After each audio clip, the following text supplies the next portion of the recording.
Hi, everybody. This is Eric Hernandez. I'm one of the Long Island paralegals, and welcome to the Introduction to Interpreting. I'm joined here by my wonderful colleague, Christina. Hi, this is Christina Trinidad, also a Long Island paralegal, and I'm happy to be here for this training. And pleasure to have you, Christina. Thank you for helping me out with this today. All right, Thanks, so let's Eric. begin with the first slide. Oops, sorry. So today's goal, understand what interpreting means, how to be an effective interpreter, advancing your interpretation skills if you have interpreted in the past, learning the types of language support we provide. Quick disclaimer before we start with this training. I know for many of you, this will be the first time you will be interpreting, and and I know some of you in the past have interpreted. But just a quick warning that this is a training that a training that has basics that covers the basics of the art interpretation, and completing this training does not make you a certified interpreter. So unfortunately, we don't provide any certification once you're done with the training, and this is only to cover the basic rules of interpretation, so that you can get the job done here at the organization. But if you wish to pursue a career in interpretation, there are many opportunities to do so outside of SPP. But unfortunately, interpretation is a very rigorous profession that requires years of skill and training. And unfortunately, we do not provide that within a 20-minute training video. So that's just something to keep in mind. So what is an interpreter? You may be wondering.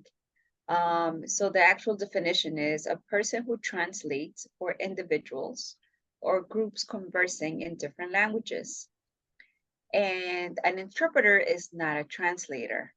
The key difference, a translator is someone who translates written words into another language. So such as birth certificate, death certificate, legal document, any document that contain words, that is a translator. Um, an interpreter conveys a message orally into another language. Um, and so a way to keep, to remember is translator, words, interpreter, a verbal orally um, into other language. Thank you, Christina.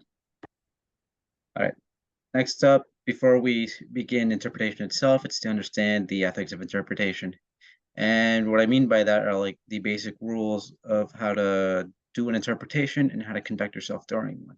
And listed below are the five components which I believe are very key to doing an interpretation. Their accuracy, confidentiality, impartiality, role boundaries, and professionalism. Accuracy. So interpret all speech exactly as it was mentioned. Do not add, do not deduct. Use background noise.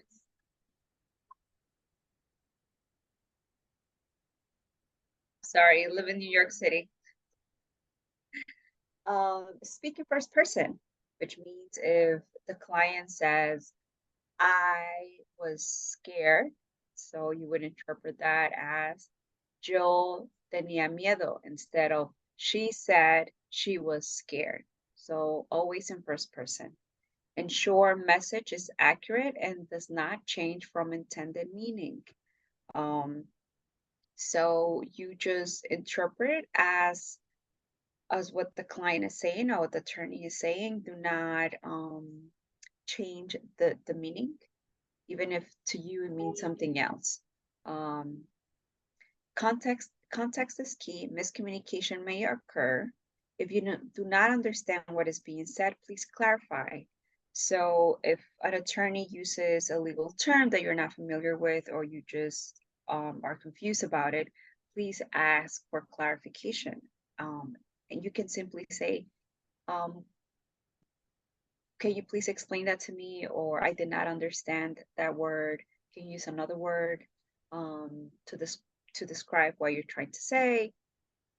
And if you need clarification from the client, if the client says a word that you're not familiar with, um, then you can ask the attorney for permission if you can ask for clarification from the client.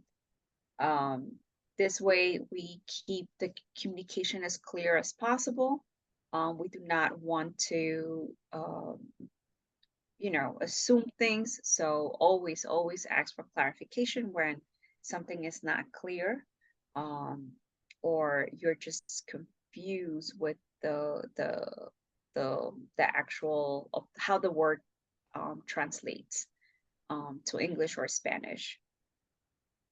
And just a quick example of this, some clients use the term me acompañé when they start living with their partner. Um, Not everyone is familiar with that word. I'm from Mexico, and in Mexico we don't use that word to say that you live with someone. But even though a lot of the Latin American countries speak Spanish in general, many terms change often. So please ask for clarification when you're not, when something is not clear. Speak clearly in a neutral tone. Refrain from using metaphors, acronyms, slang, unless necessary. This means that, there may be times that the client shares something that may trigger you to feel angry, to feel upset. Um, be mindful and just use a neutral tone as you're interpreting. Um, do not use metaphors to explain something that you did not understand or that you're having a hard time interpreting, to describe what the client or the attorney are saying. Again, this is a good example of why you should ask for clarification. So do not use metaphors, just ask for clarification. The only time we use slang, a quote unquote slang, is when the client is expressing what people said to him or her, or if they had an abuser who would verbally abuse them, we can go ahead and use those bad words or even the quote unquote slang. Um, but only those times, only when it's necessary. I would also like to add that when speaking in first person, I would like to emphasize how important that is, especially in regards when the client is speaking about like other people as well, because saying he, she, him, her, it becomes very messy because then the professional who's asking the question or the interviewer, he's going to be confused. Is it the client who you're referring to as he, she, or her, or the person they're talking to? So it just gets really messy. So please just speak in first person when you can. Uh, And one more, well, I'm mhm. sorry, Eric, one more thing. So first person for when you're interpreting for the client, and first person for when you're interpreting for the interviewer, whether it's the attorney, the doctor, and anyone else. It's always first person. Thank you. And also, it is very important to keep the message accurate and does not changing from the intended meaning. So, for example, there's a difference between that person threatened me to that person beat me up. Two different things. So when you change meanings, well, like let's take an example. Él me amenazó de lastimarme. You translate that as, I mean, the literal meaning means he threatened to hurt me. But if you say he hurt me, then that's a completely different narrative. And it becomes messy when reviewing notes and reviewing facts of the case. So again, keep it as consistent as possible. And just to add another thing, keep in mind that some attorneys or the people that you're going to be interpreting for, the interviewers, they speak or understand Spanish. They might not be fluent, but they're definitely understand it. So, just in case you think they're not understanding if you're miscommunicating something, um, just be mindful that they may actually be understanding, but they still need someone to interpret just for extra accuracy. Next up is confidentiality. So the facts of the conversation must not be shared with anybody outside of the party. And that's because when we have a conversation with a client, we provide a safe space for them to discuss whatever we need to talk about, and we must respect that. Uh, so whatever is discussed, that remains between the interviewer and the interviewee. It does not leave that room or that virtual space, I guess, in these days in the Zoom era. But however, there are times where you do need to discuss facts of the case with other personnel for the sake of let's say to like find other avenues to approach certain routes or uh or just in general, just like if you need help from somebody else. If there is a need to discuss the facts of the conversation, no names or other identifiable information should be used. The person shall remain anonymous, and on top of that, you signed a non-disclosure agreement, and whatever has been discussed must remain private.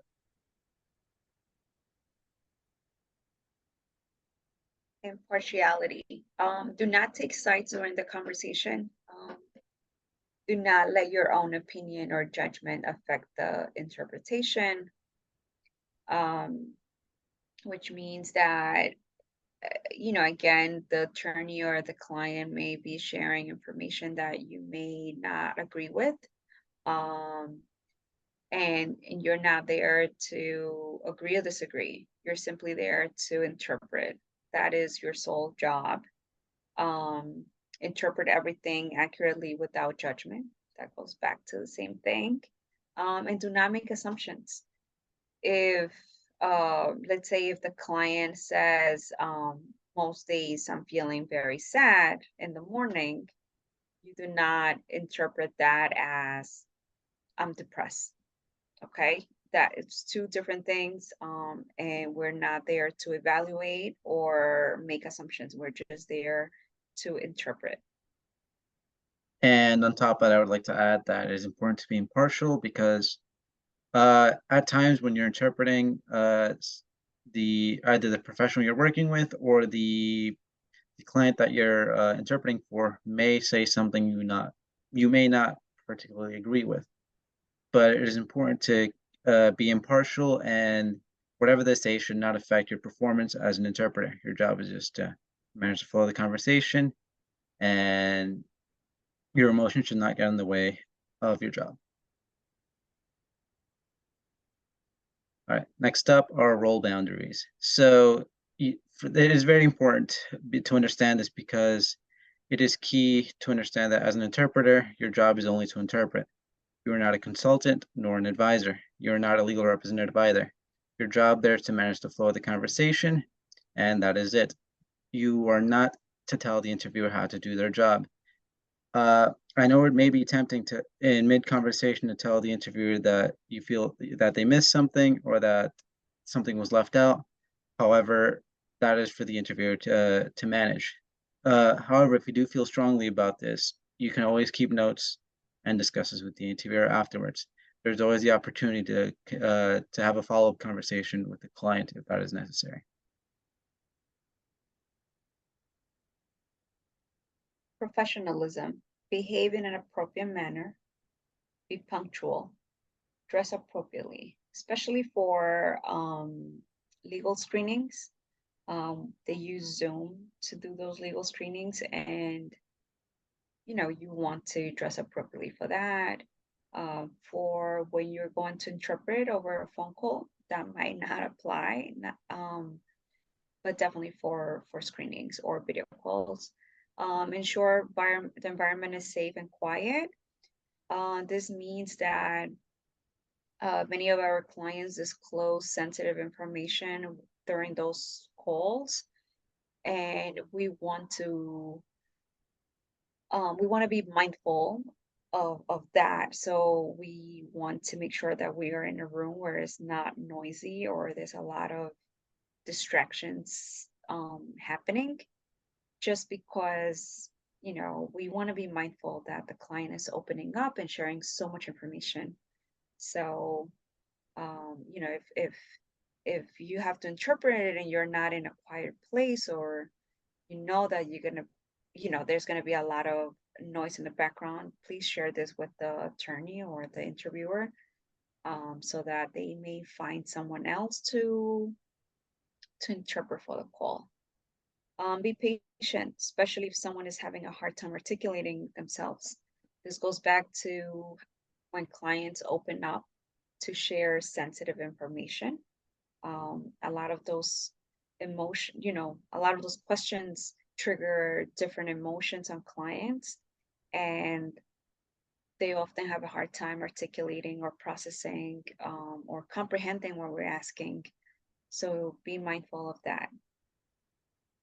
I would also like to emphasize the importance of professionalism because as an intern here at SPP, you'll be working with a variety of groups of individuals. You'll be working with many attorneys, other interns, medical professionals, and volunteers. And you are not only a representation of yourself, but you're a representation of SPP. And we expect a very professional conduct. And these are just these are some key things to keep in mind when when you're interpreting or just putting yourself out there in the field. Okay. Next up is how to be an effective interpreter. So what I like to do is review the client's file beforehand because, as mentioned previously, context is key.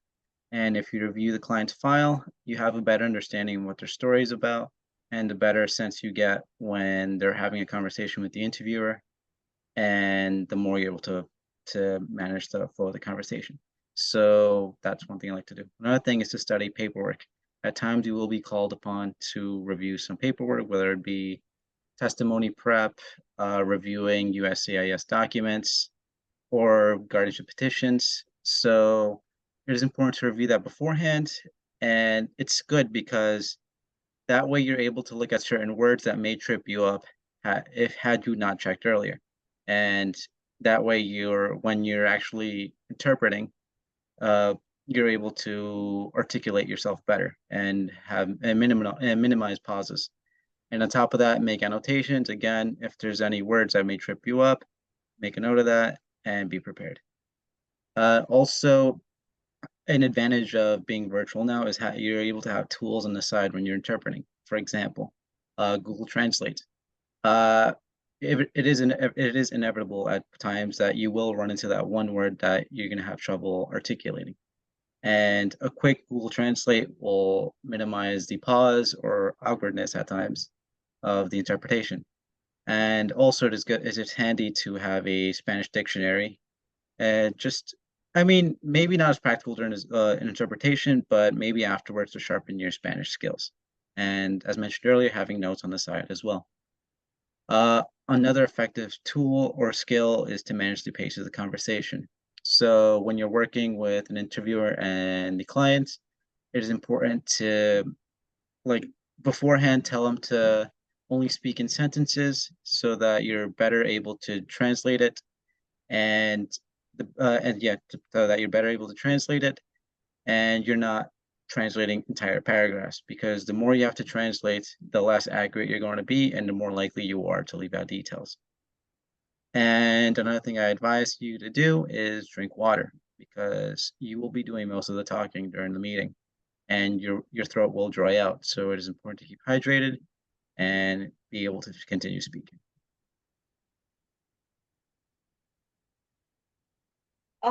This is an example of how the translation flow usually is. Um, just heads up that when it comes to the client, I am going to add more words to it just so that it can reflect of how some conversations actually go. So the lawyer will ask, Why did you come to the United States? Interpreter, ¿por qué viniste a los Estados Unidos? Client, vine a los Estados Unidos para escapar los peligros de mi país. Interpreter, I came to the United States to escape the dangers of my country. And then continue with the flow of the conversation. So once you make a pause, the attorney will know that you're done interpreting. And you will get the hang of this as the conversation goes.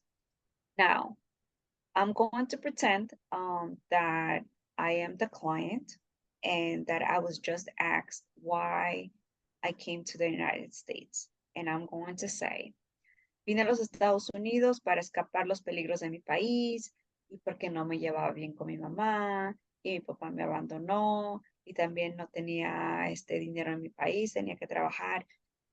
And at that point, as an interpreter, you need to jump in and say, perdón, déjeme interpretar lo que me acaba de decir. If you let the client go way too far, it will be harder for you to interpret accurately, and a lot of the details will go missing. It's hard for me, and I've been doing this for a few years now. So please, like, if if you hear that the client is just going on, you can, in a very polite way, you can just jump in and say, disculpe, déjame interpretar lo que me acaba de decir. Okay.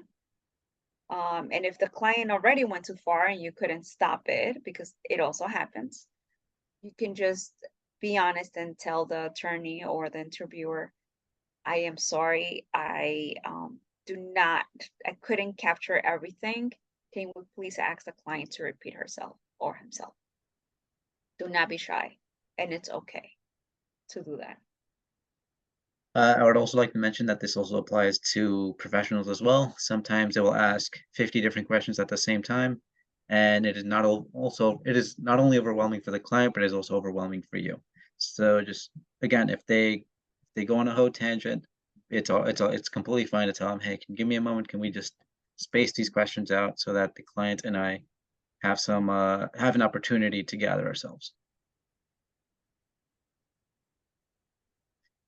And these are the areas of interpretation. So this is a list, but there's plenty other scenarios where you will be called upon, but there's just a few examples of when you'll be needed to interpret. So you'll be needed to interpret for client meetings via phone or video calls. Also when reviewing documents, when you're reviewing documents, you'll be reviewing guardianship petitions for the state of New York, USCIS documents, and that entails of either the STIG application, work permit applications, asylum applications, and green card applications. Medical and psychological evaluations. In those instances, you'll be working with medical professionals, and usually that's for asylum cases.